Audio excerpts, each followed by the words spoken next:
марги ҳазрати Сулаймон алайҳиссалом. омадааст ки ҳазрати Сулаймон алайҳиссалом аз фариштаи Азроил пурсид ки вақти маргаш кай фаро мерасад. Азроил ба ӯ гуфт: вақте ки дарахти ҳарам буд мебарояд, вақти маргаш ҳамон вақт фаро мерасад. ҳар боре ки Сулаймон алайҳиссалом дар Байтулмуқаддас ба Худо саҷда мекард, дар он ҷо як дарахт пайдо мешуд ва ӯ аз ҳар як дарахт пурсол мешуд ки чӣ ном дорад ва ба кадом дард шифо мебахшад. дарахтон ба ӯ посух медоданд ва посухро сабт мекарду фармон медод ки дарахтро дар дигар ҷой шинонанд.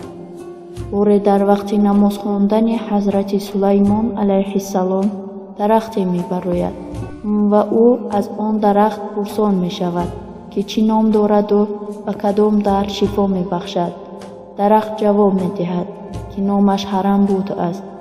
Сулаймон алайҳиссалом дарк мекунад ки умраш ба поён мерасад. ӯ фоида ва зарарҳои ин дарахтро сабт намуда амр медиҳад ки дар боғ онро шинонанд. сипас пайғамбар ғусл карда худро ба кафан печонида ва ба марг омодагӣ гирифт ва бо асое ки дар меҳроб буд такя кард. дуо карду аз Худои таоло хоҳиш намуд ки Худоё, бигзор ҷинҳо дар бораи марги ман хабардор нашаванд, то мардум боварӣ пайдо кунанд ки ҷинҳо асрорро намедонанд. баъд аз гуфтани чунин суханҳо фариштаи марг ҷони ҳазрати Сулаймон алайҳиссаломро қабз намуд.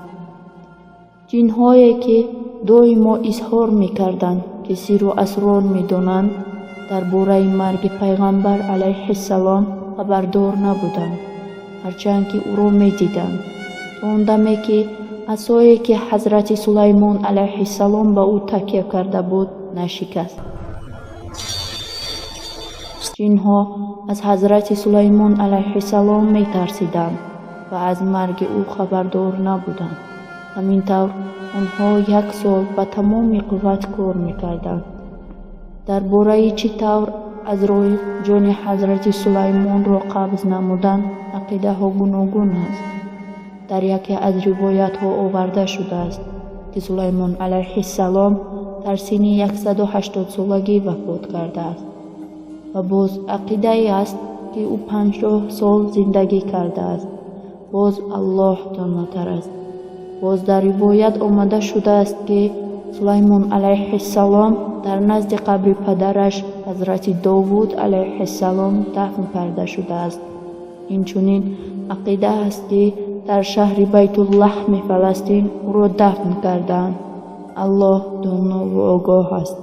аз китоби Шайх Саид Афанди Алчеркавӣ таърихи пайғамбарҳо. лайк мону ба канал обуна шав. инро кардан ту на танҳо наварҳои ҷолиб мебинӣ, балки сабаби паҳн гаштани дини ислом мешавӣ.